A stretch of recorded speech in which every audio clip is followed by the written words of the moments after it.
my name is Andrew. Welcome back to a brand new exciting video. Alright guys, so I've got two quick things to say to you and then we'll jump into this tutorial. First off, you guys might have noticed that those clips in my intro were really cool and they looked really cinematic. And you might also be thinking, Andrew, when do you go to Iceland? Well, the answer is I myself have not gone to Iceland. Those clips were from a friend of mine named Kong and he does tours in Iceland. They're insane tours and I just wanted to announce that this September 23rd through the 28th, I'm going on a tour with Kong in Iceland and every single one of you guys is invited. We're gonna be doing photo, video, editing, workshops, just having a bunch of fun. If you guys are at all interested in joining me, like I said, anyone is welcome. Then head down to the link below. It's gonna be at the top of the description and you guys can get the rest of the details there and sign up if you want. Actually, there's one more thing. This video was inspired by a Ryan Nangle tutorial he did a while back. Ryan Nangle is an awesome YouTuber who makes awesome Final Cut Pro tutorials, and every once in a while I like to show how to do stuff he does in Final Cut Pro inside of After Effects or Premiere Pro. So full credit goes to my man Ryan for the idea for this video. I'll link him down below as well. Alright guys, so I'm gonna shut up now. Thank you guys so much for watching this video. Give it a thumbs up if you enjoy it and let's hop to the computer and start talking about this effect. Alright everyone, so we are on the computer now inside of Adobe Premiere Pro. Now I'm gonna go ahead and select these three clips, right click and hit replace with After Effects composition. Once you have those clips inside of After Effects, I'm gonna go ahead and take all three of them, hit S on my keyboard, S to bring up the scale, and bring down the scale to 40%. Now I'm going to also drag these two bottom clips underneath. The thing you're going to notice is that these bottom clips are at 40%, but they were shot in 4K, so we need to actually scale them down to 20%. Now, as you can see, all three clips are the same size. Now, what we want to do here is essentially create the landscape for our camera pan. We're sort of extending the environment or the sides of these videos, and that's how we're going to be panning across. To do that, we're going to arrange these three different clips in the general video environment that we want to be able to pan in. I'm going to have this clip start all the way to the left about here. I'm going to take this second clip right here and I'm going to drag it slightly down, maybe about 50% to about right here. And then I'm going to take this third clip and drag it up to the top. Cool. I'm going to do a little bit of adjusting, just something like that. Now, the other thing I wanted to say, if you want, you guys could rotate this top clip or whatever clip you're using so that the sky is down below. I think that would actually be a cooler effect, so I'm going to go ahead and hit rotate. And I'm going to rotate it 180 degrees. That way it sort of pans up on the sky and it's kind of trippy because of this reflection, but you guys can do whatever you want. So the next thing that we're going to go ahead and do is try to match up the colors of these clips. As you can see, this first clip is shot on a different camera. These two shots were from a drone, so the color science and the sensor and everything is different, and we need to adjust the colors to line up. There's a lot of purple in this shot. I'm going to go ahead and add the hue saturation effect. We're just going to pull out some of that saturation a bit, bring up the master lightness just a touch. Okay, cool. That clip is essentially black and white now, but that's sort of what we needed to do. I think it kind of works and it just helps to blend these shots together a little bit better. The name of the game with this effect is 100% just blending. If you can blend it together seamlessly, you're going to have a nice effect. But what I'm going to go ahead and do now is just take this rectangle tool up here, and I'm actually going to hit Q one more time to get this rounded sort of ellipse tool, rounded rectangle. And I'm just going to draw, oops, nope, not a shape layer. And I'm going to select this middle clip right here and just draw a little bit of a rounded rectangle around it. Cool, something like that. I'm going to go ahead and bring this up to the top as well. Now I'm going to mess around with the feather. I'm going to try 300, see what that looks like. Still see that harsh line right there. Let's go ahead and try 600. Oh, you know what? Never mind. The reason why we saw that line is because when you feather, it expands towards the edges. So we need to hit MM on our keyboard, MM, and that brings up our mask options. And we can go down to mask expansion right here, and we can pull back those pixels. So now we're pulling back and it's getting, you know, fuzzier. I'm also going to bring this to more like 200. Now we're going to do something similar with this layer right here, except we're going to do it with the pen tool. Just draw a mask around the layer. We'll go to feather it up by 200, and then we'll also just drag it over. And we need to drag this on top as well. Okay, awesome. So now that's starting to blend together a lot better. You can still see the edges for sure, but it's just starting to melt together a a little bit better. Now what we're going to do is head over to Google Chrome or whatever browser you use, and I'm going to go to a site called unsplash.com. This is an amazing website for beautiful free photos. You can see it right here. I'm not affiliated with Unsplash in any way, shape, or form. I just think they have some great high quality stock photos. So I'm going to go ahead and just look up clouds. Actually, no, I'm going to go ahead and look up fog. And you can search through, and this is the photo that I thought looked the best.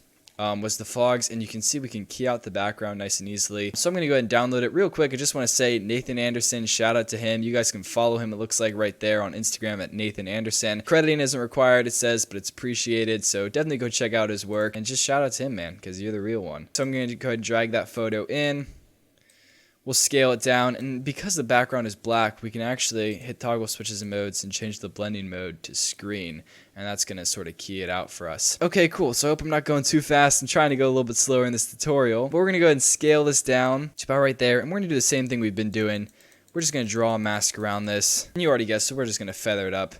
200 is not enough, it's looking like. Let's try 600.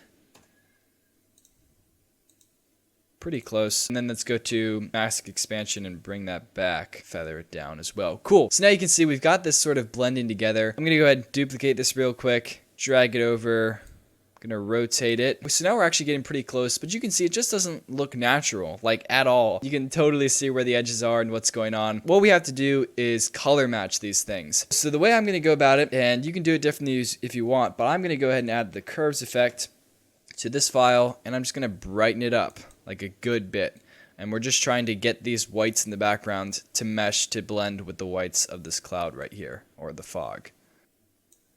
A little bit brighter.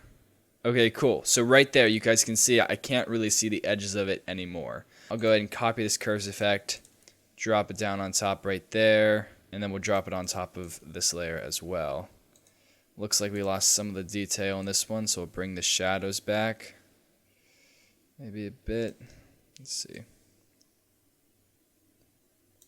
Okay, cool. So now as you guys can see, it's blending together much, much nicer. You can still see a little bit of that edge, but barely at all. And once we add some motion blur and some pan, I don't think you're going to be able to notice at all. So what we're going to go ahead and do now is start animating these layers. We're going to go down to this toggle switches and modes, and I'm going to hit Control A or Command A on Mac to select all these layers. And then we're just going to enable 3D by checking this 3D layer box. Now I'm going to go up to Layer, New, Layer, New, Camera. 50mm is okay, just select OK. And I'm going to go ahead and hit C on my keyboard. Now C is just the keyboard shortcut to go over to this camera tool right here. And by hitting C, check this out, it flips through the different camera options. We're going to go to the zoom in key, which is right here. And as you guys can see, when I zoom in, it just scales up on the footage. If I hit it again a few more times, this is the position change. And we can just change the position bit as well. Now I'm noticing one thing right here is I messed up the mask on this layer right here. So I'm going to go ahead and turn off both of these smoke. By doing that rectangle tool instead of the mask, I cut out a lot of the edges of it as well. I feathered it up. See, we lost all that information there. So I'm going to go to my mask. I'm just going to delete it. And we're going to do it the same way we did this one. Starting at the edges of it, I'm just going to draw a mask like this. And then where I know I'm not going to have to blend it together on the corners of it, I just make the mask nice and big so that the feather doesn't affect that part of the video. That way we retain as much detail as possible, if that makes sense. And then I can go ahead and go to feather, and we'll bring it up to 200, I think, was what we originally had it at. Cool. We'll drag it over just a touch. Yeah, that's blending together nicely, and then we turn on those clouds. Boom. Nice and blended. Okay, cool. So now we can turn back on this camera layer. And so it's going to start right here. We're going to pan over. Oops, not that far down. Pan over. Stay on here for a second, just chilling. And then we're going to pan up. Oh, just like that. Perfect. That is beautiful. All right, cool. So now we're ready to animate. I'm going to select my camera layer. Hit this drop down arrow right here. Go to transform, and we're going to keyframe two different things. Don't mess around with any of these. Just keyframe point of interest and position. I'm going to play through a bit until I want to start panning over. And I want to start panning right about here. So I'm going to go ahead and add 2 more keyframes. So we just pan, not going too low. Oop, not that low. Over, just like that. Cool. So that's the next stop right there. So as you guys can see, It's just panning over. We'll let it sit on this video for a second, probably about just that long. We want it to be pretty quick, so we'll add 2 more keyframes there. And then we'll play through really long to about here. Oh, see, you can see the video ended, so we'll drag that over. And now we'll just slide up. It's going to be super easy, super smooth. So now we've got our keyframes going on right here. And it's just some basics. And it's just the basics. I'm going to go ahead and let it play through so you guys can watch what we have. So here's what we got going on so far.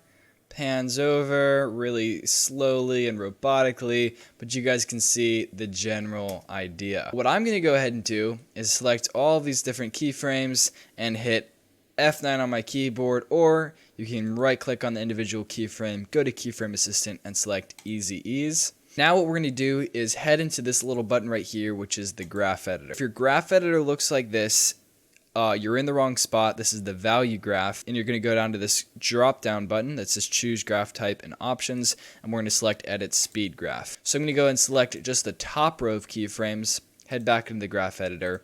And what we're going to do is just select a keyframe right here, and you can see it's got these little handlebars right here. I'm just going to drag this over a bit, something like that. We'll drag this one over a bit as well. Go over to the next set, drag it over, drag it over. And now this is already going to help a lot. If we play through, it's going to be a lot smoother. You can see just like that. And there you go.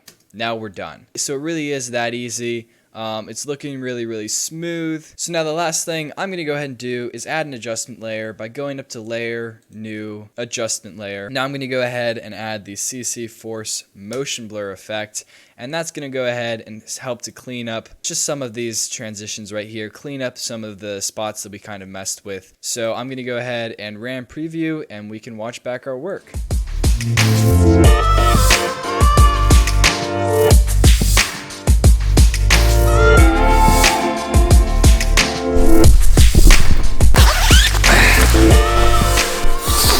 Alright, so there you guys have it. That is the tutorial. I tried to go slower in this video. My voice was a little bit more monotone. I was just trying to explain things in detail. I hope that was helpful and you guys were able to follow along more effectively with this tutorial. I'm actually heading out for a trip tomorrow, but the trip is really exciting and I'm hopefully going to be making some dope content while I'm there. So look forward to that. If you guys want, follow me on Instagram at AndrewJMES. Thank you so much for watching this video. I really do hope you guys enjoyed it, and I'll see you all in the next one. Peace.